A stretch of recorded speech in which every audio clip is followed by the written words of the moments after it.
Dari Sambas harus naik mobil ke kampung namanya Subah. Berapa jam ya, lupa Bapak itu? 2 jam. Dari Subah harus jalan kaki masuk ke kampungnya kira-kira 7 km. Di kampungnya cuma ada 60 rumah kira-kira. Dia gembala satu-satunya di situ. Dia bukan orang Dayak, Ginting pasti orang Karo.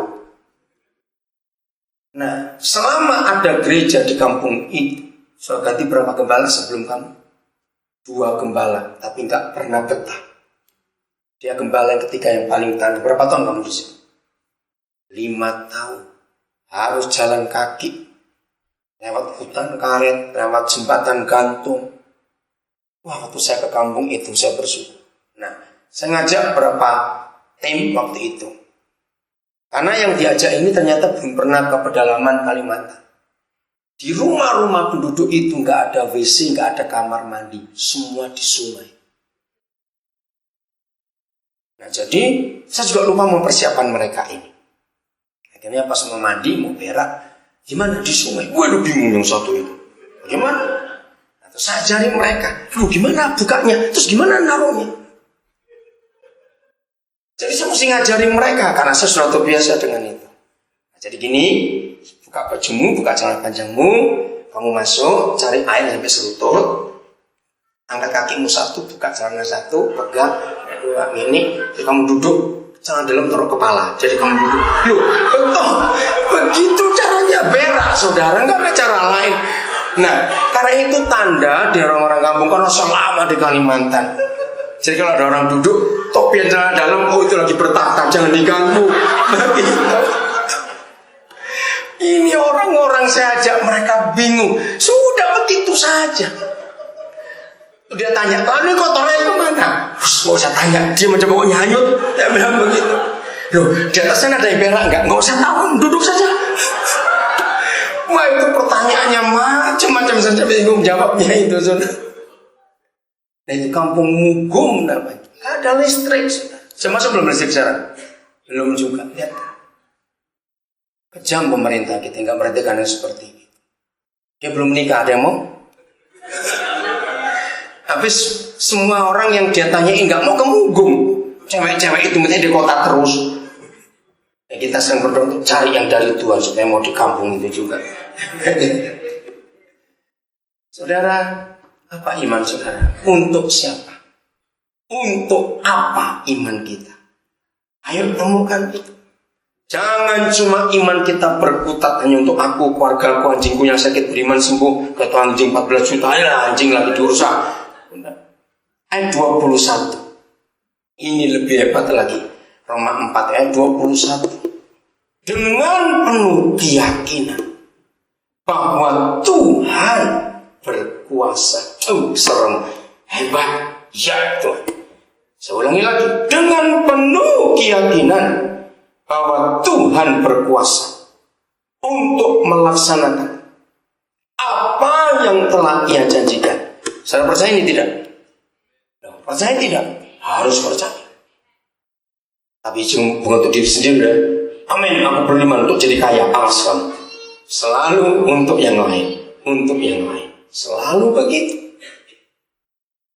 Ayat 22. Karena itu hal ini diperhitungkan kepadanya sebagai kebenaran.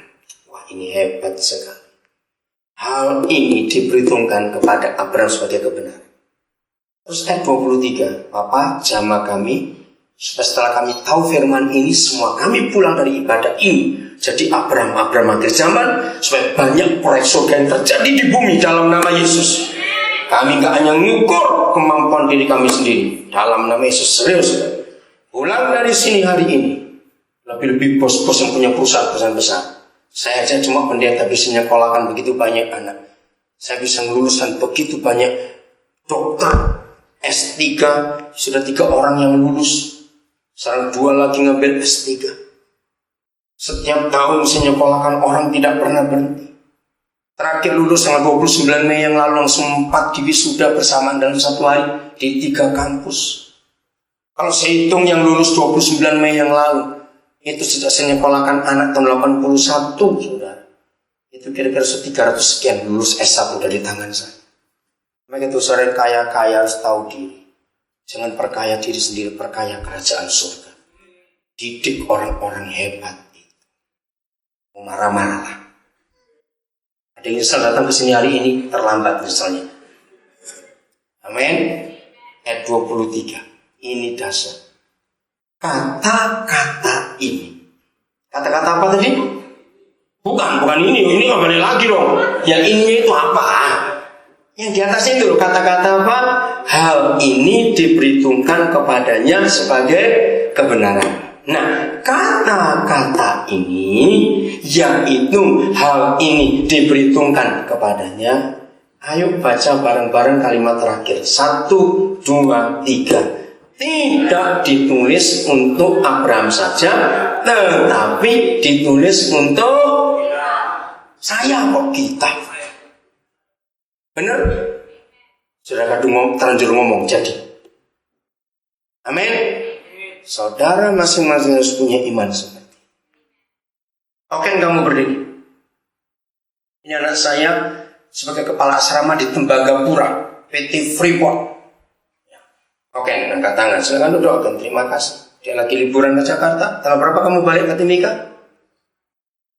18, 14. Dia orang Manado. Tapi ngurus suku-suku Amume, suku Kamoro. Anak-anaknya nakalnya luar biasa. Berkali-kali saya tinggal di asrama itu, bangun pagi, ikut doa bersama mereka. Aduh, waktu liburan tahun yang lalu, waktu mereka curi semua kasur itu. Aduh, saya jengkel lihat mereka ini liburan. Asrama tutup. Waktu mereka pulang, entah dari mana, pokoknya siang hari. Kami itu kaget, memang itu jahat sekali. Karena kasur mereka itu spring bed semuanya. Nggak bisa diangkat. Kasurnya, dikelotok itu bahasa Jawanya apa ya? Dikupas, diambil kulitnya, jadi tinggalkan pernya saja. Aduh, saya lihat ini nih, kurang ajarin maling-maling ini. Kenapa nih dibawa pergi sana semua supaya bisa beli baru?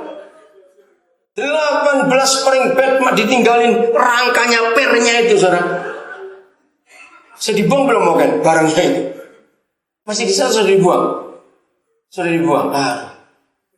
Saya lihat itu saya mau marah sama siapa saya nggak tahu ini. Saudara, kita harus didik orang-orang seperti itu. Untuk mereka diubah karakternya. Untuk mereka ini yang ada di situ. Dan mereka itu orang-orang hebat. Tinggal dengan mereka. Untuk mengajar, mendidik mereka. Jadi lihat. Kata-kata ini nggak cuma untuk siapa tadi? Abraham saja. Tapi untuk kita semua. Untuk saya. Nah, sekarang pertanyaannya. Apa firman Tuhan untuk masing-masing saudara? Buat orang lain. Amin. Apa firman itu? Saya akan akhiri. Kita baca Filipi pasal yang pertama. Sehingga kita pulang dari acara ini hari ini, saudara, kita berubah dalam konsep hidup. Filipi pasal yang pertama. Mulai ayat yang ke-21 sampai 24. Karena bagiku hidup adalah Kristus dan mati adalah untuk keuntungan. Jadi kalau saudara ingin untung, tunggu mati dulu. Aneh ayat ini. Nah kalau mati tunggu, kebalik. Kalau untung tunggu mati. Pertanyaan penting, siapa yang nikmati? Nah itu kebenaran. Enggak amin lagi. Kalau masih hidup untung, kita bisa nikmati. Tapi buat anak-anak Bapa di surga, keuntungan selalu kita dapat setelah kita mati. Alasannya apa? Karena keuntungan itu yang menikmati generasi berikut. Bukan kita sendiri. Ini kebenaran luar biasa. Ayat 22. Tetapi jika aku harus hidup di dunia ini, itu berarti bagiku bekerja memberi buah. Jadi mana yang harus kupilih? Aku tidak tahu. Aku didesak dari dua pihak. Pihak yang pertama, aku ingin pergi dan diam bersama-sama dengan Kristus. Itu memang jauh lebih baik. Jadi maksudnya Paulus ingin apa? Mati. Karena itu keuntungan. Itu indah. Serius saudara. Jangan merasa untung selama kita masih hidup. Enggak amin lagi. Kalau saudara tinggal dengan saya, hidup dengan saya, saudara akan tahu, saya itu selama hidup banyak ruginya.